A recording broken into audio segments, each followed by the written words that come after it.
Okay. Well, this is another one of those weeks where, as I was preparing the message, it seemed fairly simple. Nice introduction to Nehemiah.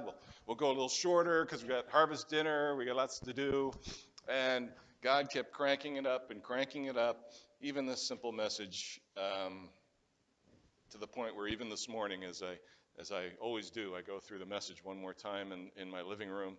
And boy, the stimulus that he threw my way is just both reassuring to hear from God and intimidating to know the gravity of what we do every Sunday morning. We speak for God, sending messages for God, just as he spoke through the prophets, just as Jesus Christ spoke to us when he walked the earth. He still speaks to us today. Well, last week we finished the book of Ezra. Ezra, a man God plucked, a scribe and a priest, plucked out of Babylon for an extremely important mission. A book which began without Ezra at all until chapter 7. A book that started with the restoration of the temple. A project that started well with God's people having traveled from Babylon enthusiastically to rebuild this very important house for God. But they had their issues. They had a lack of motivation. They were discouraged. They had the Samaritans running interference, stalling the project. That was the beginning of the prejudice against the Samaritans that existed in full force in Jesus' day. Then finally, with the temple finished and 50 years passed after, God got in touch with Ezra and said, you need to go to Jerusalem from Babylon. There's a problem. A problem God neither told us in the book of Ezra at that point, nor Ezra until he got there. But Ezra went, committed to doing this mission for God. The problem was the exiles from Babylon, committed initially to do nothing but serve God. Remember all the ordinances and all the special dates that they had planned. They were committed to serving God. And over time, that commitment, as Frank discussed in Sunday school this morning, became weaker and weaker. And they strayed and they took on foreign wives and they had children with those wives. Children which threatened the very remnant God promised to protect. He promised Abraham he would do that. And these children of these marriages threatened to intermingle with the remnant children and destroy the remnant. It was a serious threat. And God sent Ezra to no less than fix the problem. Now that occurred, this call to Ezra, during the 7th year of King Artaxerxes in 458 BC. You remember this chart? The chart of kings. You got Nebuchadnezzar, who started it all with the conquering of Babylon, or Jerusalem, from his perch in Babylon. And these kings, some of whom have been extremely active and pertinent in our history, and some minor players. Well, Ezra got involved during the 7th year of the last name on that list, King Artaxerxes, as it says in Ezra 7:7. And Artaxerxes gave Ezra the highest commission, the highest recommendation, the highest task. He gave him carte blanche to do whatever it took to fix whatever problem he was going there for. And he didn't even know, because Ezra didn't know. Pretty strong faith Artaxerxes had in Ezra. Unlimited power to fix the problem. So Ezra arrived and began teaching God's law. He set up a judicial system. And this even before the problem exposed itself, which it finally did after 5 months when a committee of the guilty told him that they'd been married to foreign wives and had children with those wives. And Ezra knew that he had to deal with the same problem his ancestors dealt with, but in a different way. So Ezra fixed the problem in a godly way. Sometimes it didn't even seem like it was Ezra fixing the problem, but the people around him volunteering what they should do. Ultimately, the offenders, more than 100 of them, knew what they had to do. They had to dismiss their wives and their children, watch them walk away to protect the remnant, or they could walk with them and forfeit all they had. That was the answer. 100% chose the first option, sending their families away. What a sacrifice. And now we come to the book of Nehemiah. Whereas Ezra started with a physical restoration and ended with a spiritual restoration, Nehemiah goes back and starts with a physical restoration again. You all know the story that we're not going to get to today, but he's going there because he hears the wall needs to be rebuilt. That's what he's been called to do.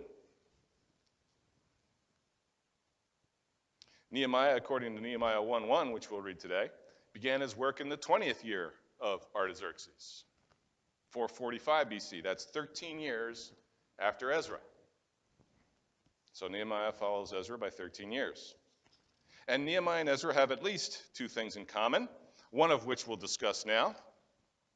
They both enjoyed the full support of the most powerful man in the world. Support you never see today. Carte blanche. Now we have phones that we can text anybody in the world instantaneously. Back then, if you were 900 miles away from somebody, you had to give a messenger a piece of paper, and he had to walk, or she, or take a camel, or whatever, however they did. I don't know how they communicated back then. I'm sure they had continuous people walking back and forth delivering messages, but still, it took months to communicate. Ezra, a priest and a scribe plucked by God for this very important mission. Nehemiah, a lowly cupbearer, maybe not so lowly as we'll discuss today. Plucked by God for a very important mission. Now, Nehemiah is a cupbearer. We won't even get to that today, but next week. But he was at the right hand of power. He was politically sophisticated. He was well educated, and he was affluent, serving the king himself. So, without any further ado, let's get into the introduction to Nehemiah. Nehemiah 1, verses 1 through 4. The words of Nehemiah, the son of Hakaliah. Now it happened in the month of Chislev, in the 20th year, while I was in Susa, the capital, at Hanani, one of my brothers, and some men from Judah came. And I asked them concerning the Jews who had escaped and survived the captivity, and about Jerusalem. They said to me, the remnant there in the province who survived the captivity are in great distress and reproach, and the wall of Jerusalem is broken down, and its gates are burned with fire. When I heard these words, I sat down and wept, and mourned for days. And I was fasting and praying before God, the God of heaven. Well, the first thing I want to talk about is let's extend our chart a little bit. Now we have three more names after Artaxerxes, who's the chief character in today's verses. We have Darius the second, and then two more Artaxerxes, Artaxerxes 2 and 3. So historians have the challenge of verifying that we're still talking about Artaxerxes 1 here in Nehemiah. You notice the very vague reference of in the 20th year. Well, you can see they all had 20 years at least. Artaxerxes 3, exactly 20 years. So which Artaxerxes are we talking about? It's nearly impossible to pinpoint it from the reference here. But we can assume that refers to Artaxerxes 1 because by saying in the 20th year, since there was no 2 and 3 at that time, he must be referring to Artaxerxes 1. Well, such is the life of a historian trying to figure these things out. Sometimes it's more guesswork than not. Nehemiah means the Lord comforts. The Lord comforts. And Chislev, the month we're dealing with, is late November, early December, similar to the time we are in right now. And finally, Susa, the answer to the question, where, or Shushan. Susa is the Greek reference to the city. Shushan is the Hebrew. It's the capital of the Persian Empire of the day.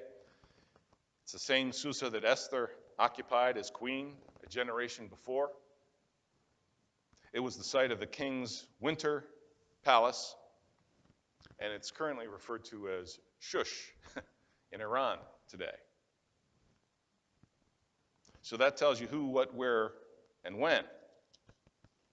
But we still need to dig a little deeper as to the why God would choose a cupbearer to do this very important mission. Well, this cupbearer was always where the king was. He tasted the king's wine primarily and his food to make sure that when the king ate it, he didn't die, which of course means that if it was poison, Nehemiah would die. While it was a layman's position, that of cupbearer, didn't take any special skills really. It was a very responsible position.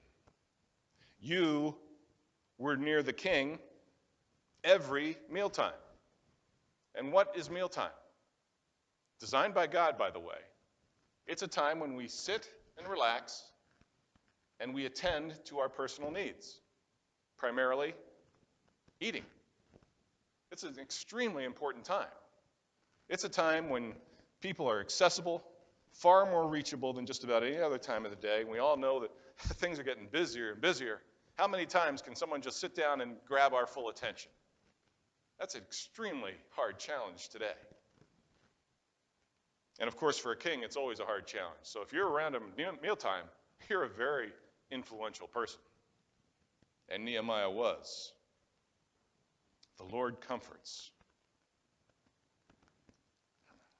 Probably had conversation with him every day. And probably highly regarded by others because he had that access to the king. Nehemiah was a big deal. Make no mistake. Very important person in history. A lowly cupbearer, not so. So Nehemiah is in Shushan, the opulent capital city of the Persian Empire, cupbearer to the king, eating the best foods in the world to make sure his boss doesn't die. And what happens in the story today in those few verses that we read? His brother, who he probably hasn't seen in a while, because to see your brother, who lives 900 miles away in this day, means one of you has to walk that distance. So Nehemiah asks how things are going in Judah. It's one of the most important lines that we read today. Because he didn't just like today say, oh, how are things going? He gave him his full attention and said, how are things going in Judah? Tell me everything. Because he cares about Judah as one of the remnant. And notice his brother refers to the people of Judah as the remnant. So they're communicating a very important message to each other. Ezra's work no doubt cranked up the importance of the remnant, made it an important topic among those in the remnant. And the report is not good. The bad news comes in two parts. The remnant is in distress, and the remnant is under great reproach. And if you look between the lines at this point, you start to realize not too many people really cared about the remnant, especially in Babylon. The king sent Ezra, cared enough about Ezra to do that, but he didn't even know why. Probably didn't follow up as to why. Cares about Nehemiah. We'll find out more about that as we move on. But the remnant is in distress, and the remnant is under great reproach. Now remember, this is many years have passed since the first exiles went to Jerusalem. So communication apparently hasn't been that strong. Not many have cared about those who went to Jerusalem. Now, we'll get some more detail about the distress and the reproach as we go through Nehemiah. But interestingly, the only elaboration at this point about the reproach and distress is a reference to the wall, which really has nothing to do with reproach or distress. The wall was destroyed 142 years before Nehemiah's brother refers to it, and yet it seems like it's brand new news. And Nehemiah reacts by going into deep prayer and out of concern. We can surmise that Nehemiah was aware that Jerusalem had no wall. We can surmise Nehemiah was aware of what happened to Jerusalem in Nebuchadnezzar's day. Yet his reaction to the news is as if he heard it for the first time. Well, that mystery will unfold too as we go through this book. Earlier I mentioned that Ezra and Nehemiah had at least two things in common, but I only discussed one. They both had the full support of the king. Well, they had at least one other thing in common. The second thing I referred to is something apparently few of the Jews in Babylon possessed. Ezra and Nehemiah cared about Israel. They cared enough to ask after it. The compiler was sure to include the fact that when Nehemiah's brother came from Judah, Nehemiah asked how Judah was doing. Again, not like we ask today, hey, how's it going? He was very concerned. He wanted to know what was going on with God's hometown. When so few details are available, to include that small exchange between Nehemiah and his brother is significant. It had to have been. Every word is significant. Not many, it seemed, cared about what was going on in Jerusalem. Jerusalem was probably a very small entity to the king.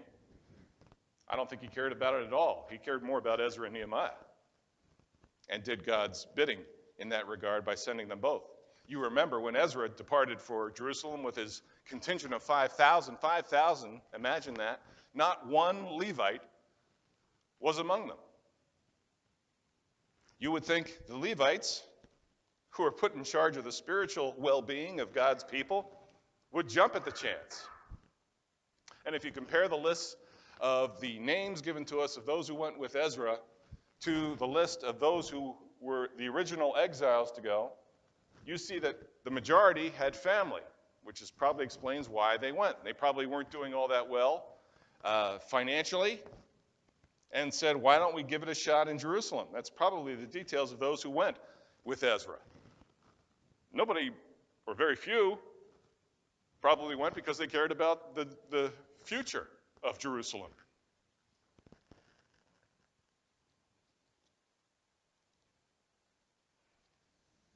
Some of you may ask how I know all this stuff. Well, I think Nehemiah and Ezra are the answer to a question that is asked by Jeremiah. Remember, Jeremiah prophesied early in Daniel's career and before Daniel's career. This is the time frame of Jeremiah's prophecy. So Nehemiah and Ezra answer a question Jeremiah asked in 15:5. Indeed, who will have pity on you, O Jerusalem? Or who will mourn for you? Or who will turn aside to ask about your welfare? Does that ring true to what's going on in Nehemiah's life at this point? Absolutely. After 100 years, the Jews apparently, by and large, became quite comfortable in Babylon. Most of them prospered. We know that those who did go, the exiles, had plenty of money. They had slaves. They had all sorts of resources. But most were comfortably in Babylon and decided to stay there. The culture in Babylon was not a godly one. In fact, if you looked at that culture, you'd be probably be pretty amazed at how similar it is to our culture today. And that brings me to what God gave me just this morning to illustrate this message, in addition to other illustrations. But one is very direct. One has everything to do with everybody in this room. I believe it's quite possible God is plucking one of us to do an Ezra/Nehemiah-like mission for him. I wonder if that person is aware of it. Let me give you some background about the culture of today. I married a young couple recently, and I got one of the most shocking notes I can ever remember just a couple days before the wedding. It was from the bride. And the note said, I laughed at first until the more I thought of it, the more offended I was. Remember, this is a couple days before the wedding. And the note said, do we have to talk about God and the man-woman thing at the wedding? I said, what? And the detail was, the groom had a gay uncle. And they were afraid that if I talked about God designing marriage as between a man and a woman, the uncle might be offended. The one person in the crowd of 200, and they wanted to cut God out because of it. Now, this was shocking to me, but as I look at the world today, that's exactly what 90% of the people want to do. Last night, I heard the story of a friend who was talking to another Christian friend in the workplace, and she referred to the New Hope situation. And the friend said, oh, New Hope, I love New Hope. What a great organization. And they went on. And then she gave the detail that New Hope is going to fight the state, which is trying to close down its abortion operation because it won't offer adoptions to gay couples. Now, this Christian friend of the friend who was telling the story immediately snapped into a negative, argumentative tone. Wow, I'm against New Hope now. I think that's terrible. That is the culture of today. That is what the millennials, this is the future leaders of this country, the future people who will sit in the seats that you're sitting in, I hope, maybe a small smattering of them, this is what they're thinking today. If you don't support the gay agenda, you're anathema. You're written off as a homophobe or a racist or prejudiced beyond hope. That is the attitude you will encounter when you take up this situation. As surprising as it was to our friend last night, it probably should not have been. So who's this person that God's plucking out of this organization to do an Ezra, Nehemiah-like work? If you've guessed, I think it's Judy. God put Daniel in the lion's den at age 85, and I'm sure Judy's thinking, really, God, do I have to be involved in this after all this time? Well, she is doing nothing less than defending God, just as Jeremiah asked, and as Ezra and Nehemiah answered. Who's going to defend God if not us? No one. This cultural world is a mess. And Judy is heading into, and I don't know if she'll have a replacement by the time this really heats up, but heading into a firestorm. And I want her to know she has my support 100%, because this is a mission from God. It's going to be a real firestorm. You know, the Alliance Defending Freedom has been looking for some avenue to address this problem for some time. They couldn't do it through Catholic Charities, although they face the same issues. Catholic Charities wants nothing to do with the firestorm that would result from fighting this. That's a perfect example of what Jeremiah is talking about. Who's going to do this? Who is going to pay attention to God? If not the people in this room. The answer is no one. What courage to defend God in a culture that wants nothing to do with him.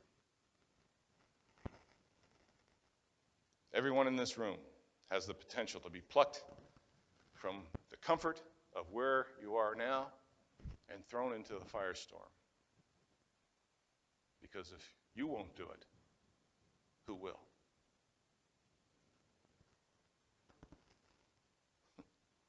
Now I'm going to give you some illustrations that I came up with prior to the New Hope inspiration.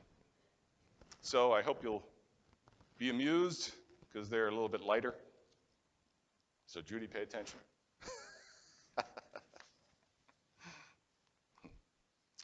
Writer and preacher Charles Swindoll wrote in one of his books that he found himself with too many commitments and too few days to get them done. He got nervous and tense about it.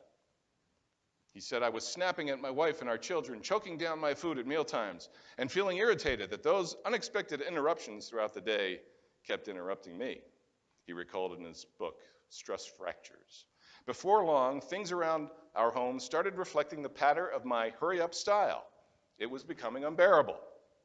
I distinctly remember after supper one evening, the words of our young daughter, Colleen. She wanted to tell me something important that had happened to her at school that day. She began hurriedly, Daddy, I want to tell you something, and I'll tell you really fast. Suddenly, realizing her frustration, I answered, Honey, you can tell me, and you don't have to tell me really fast. Say it slowly. I'll never forget her answer. She said, Then will you listen slowly?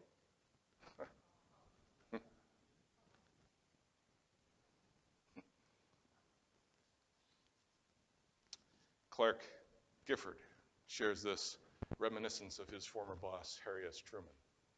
Do you know what the S stands for, by the way? Nothing. It's just S. Pretty interesting, isn't it? Okay, Harry S. Truman. Every morning at 8:30, the president would have a staff meeting. One day, the mail clerk brought a lavender envelope with a regal wax seal and flowing purple ribbons. Opening it, the president found a letter from King Ibn Saud of Saudi Arabia, whose salutation began, Your Magnificence. Your Magnificence, Truman repeated, laughing. I like that. I don't know what you guys call me when I'm not here, but it's okay if you refer to me as Your Magnificence from now on. He subsequently sent a message unrelated to the United Nations supporting the admission of 100,000 Jews into Palestine. Soon afterward, he received a second letter from King Ibn Saud.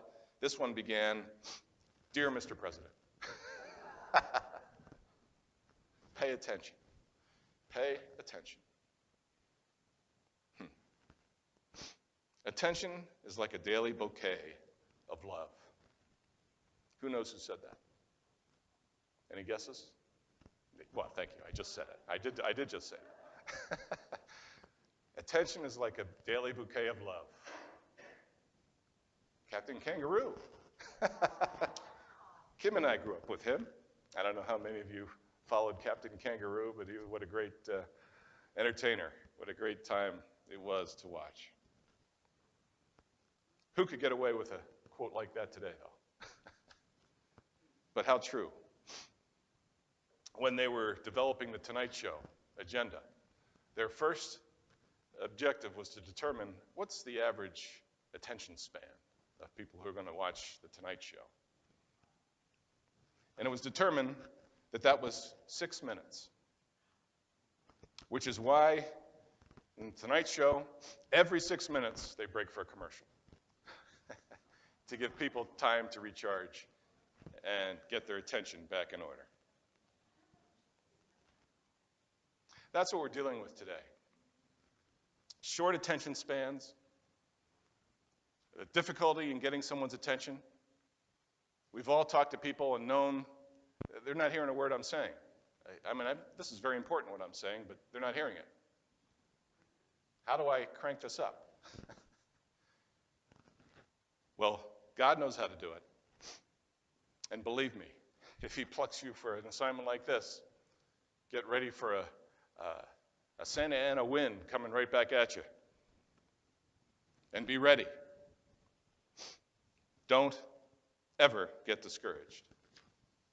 Know that God has a plan, and he's chosen you for a very specific purpose, for a very specific reason. And I know all of us in this room will stand behind Judy, who's been plucked by God for a very important task. The primary message is not, we hate gays. That's not it at all. That's how we'll be portrayed. It's about listening to God. It's about, if I don't represent God, who will? Certainly not the people we're talking to. You'll identify that as our friend did, talking to another Christian workmate just this past week.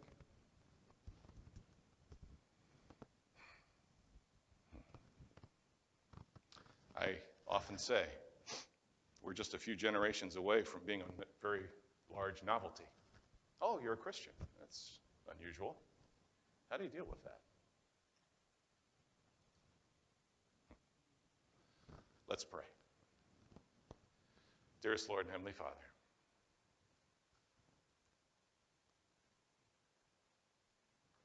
as I consider the message that you gave me this morning, it's humbling to think that you could even think about relying on me for a mission such as that you're relying on Judy for, such as that you relied on Ezra for, such as that you relied on Nehemiah for. Nehemiah, the right hand of a king, being called to fix a wall. It seems so incongruous. But he did it because he loved you. He did it because he knew that's what you wanted him to do. He put at risk everything that he had, which was considerable, more than most people had, to follow you. Lord, help us to do the same. You may call upon any of us at any time to do a mission similar to that of Nehemiah or Ezra. And we thank you for these rich, rich passages. Frank taught us about what Paul dealt with when he wrote Ephesians. And it's really the same thing. If we won't represent God, who will? Amen.